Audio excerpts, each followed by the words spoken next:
यह कहना गलत है कि यूनान का सिकंदर भारत पर आक्रमण किया। यह भी कहना गलत है कि उसके साथ युद्ध हुआ था। यह भी कहना गलत है कि सिकंदर का युद्ध हुआ था, भारत में उसका प्रवेश था। नितांत झूठा और मनगढ़ंत है, क्योंकि सिकंदर का आक्रमण और उसका आना, सेल्यूकस का सेनापति के रूप में यहाँ पहुँचना और चंद्रगुप्त मौर्य के साथ युद्ध होना, ये नितांत झूठ और असत्य है। इतिहास को, क्योंकि यूनान यूरोप में पड़ता है और यूनान के सहारे यूरोपीय दबदबे को प्रभावी बनाने का काम अंग्रेज इतिहासकारों का था, और उन इतिहासकारों का उन्होंने उपयोग किया जो जर्मन थे और रुचि रखते थे।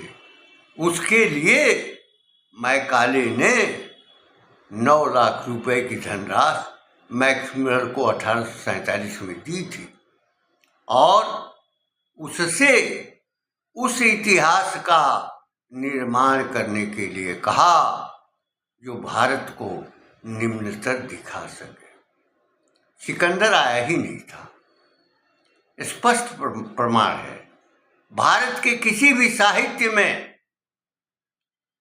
संस्कृत साहित्य हो या जो बोलियां हो, कहीं उसका उल्लेख नहीं है। इतने बड़े महान योद्धा का चिन्ह तो कोई होता। स्पष्ट है कि सिकंदर नहीं आया था। अनेक संस्कृत साहित्य के ग्रंथों में से ये प्रमाणित होता है कि यह मैकाले के द्वारा कूट रचित साजिश की गई थी। जर्मन विद्वानों को विशेष सहायता देकर उन्हें अपने मनपसंद धारणा के अनुसार भारत के इतिहास की रचना करनी थी। वह यथार्थ में सामने भी आ गया।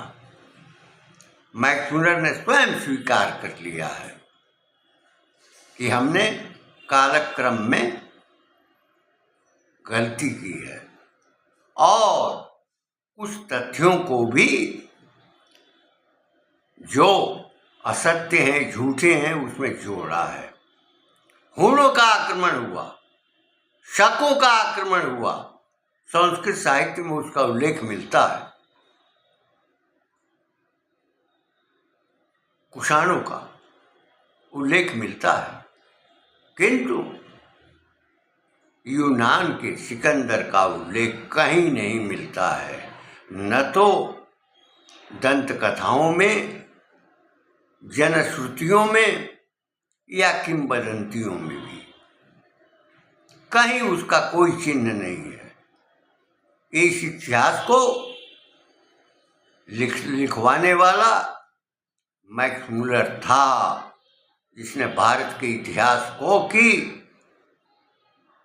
मर्मांतक पीड़ा दिखाई।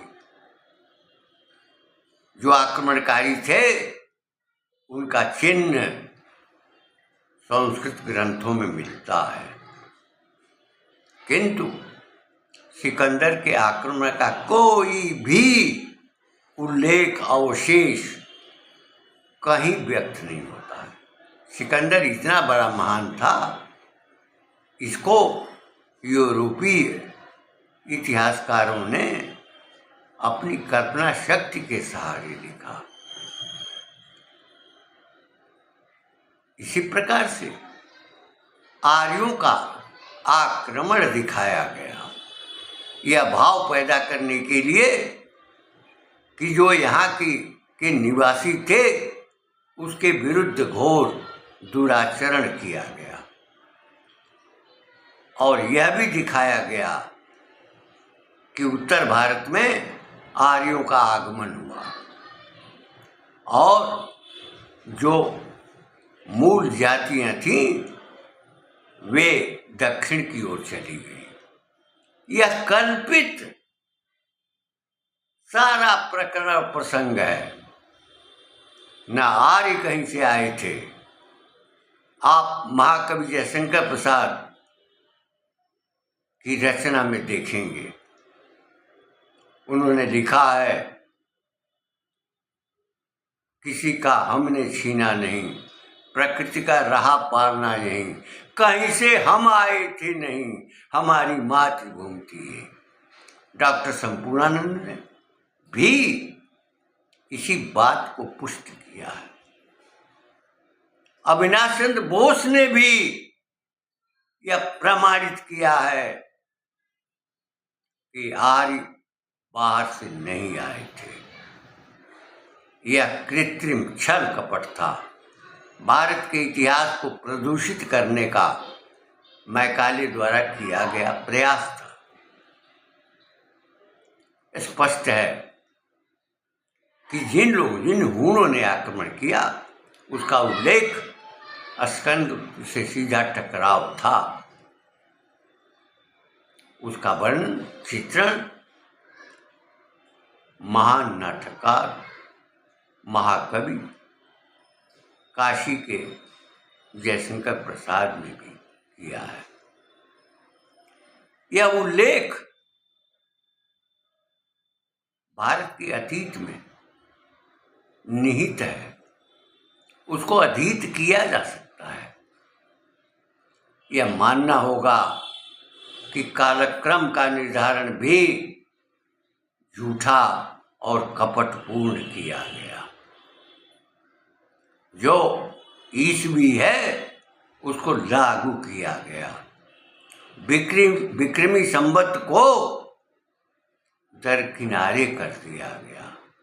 जो अन्य बांग्ला भाषा जो संवत थी, बंग संवत, इसी प्रकार दक्षिण भारत की संवतों का बहिष्कार किया गया।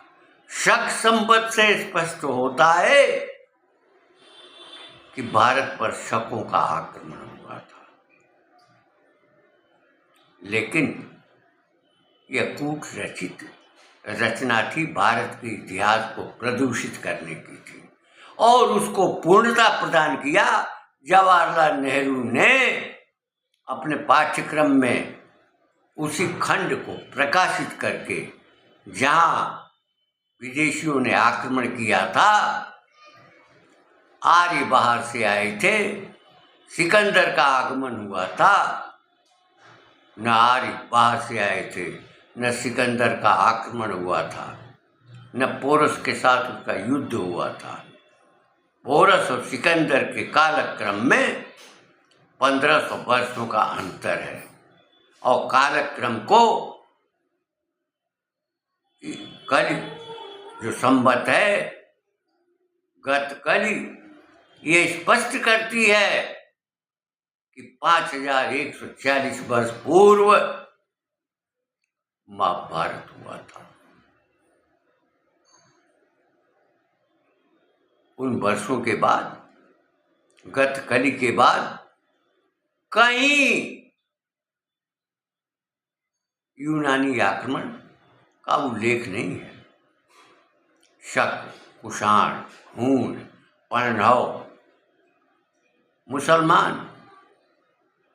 स्पष्ट रूप से ये सिद्ध करते हैं कि उनकी उपस्थिति थी और भारतीय परिवेश में मुसलमान को छोड़कर बाकी ने भारत की संस्कृति को अपना भी लिया। वो यहाँ के हो गए, लेकिन मुसलमान नहीं हुए, आज भी नहीं है। लेकिन शक, कुषाण, पांडव, हूण भी बहुतांश भारत में निवासित रहे। इतिहास को दुष्कृत और विकृत करने का कार्य कथित आजादी काल में जवाहरलाल और अब्दुल कलाम आजाद की धारा में हुआ, जिसका फल आज पूरा भारत भुगत रहा है। मैं अपनी वाणी को विराम देते हुए यह कहना चाहूँगा, जो YouTube पर वीडियो आ रहा था उसमें यह व्यक्त किया गया था, सिकंदर का आक्रमण, आर्यों का आक्रमण नितांत झूठा और असत्य है। प्रसाद जी ने भी कहा था, किसी का हमने छीना नहीं, प्रकृति का राह पालना यही, कहीं से हम आए थे नहीं, हमारी मातृभूमि थी। जातियों का उत्थान पतन, आंधियां झड़ी प्रचंड समीर, खड़े देखा झेला हंसते हमने, प्रलय में पले हुए हम भी। इस प्रकार शोधकर्ता महाकवि जयशंकर प्रसाद जी भी थे। इस पर ध्यान देना चाहिए। इसका दोषी जवाहरलाल नेहरू थे, जो हमारे इतिहास को बदलवा चुके थे और विकृत कर चुके थे और हमको अपने मूल संस्कारों से अलग कर चुके थे।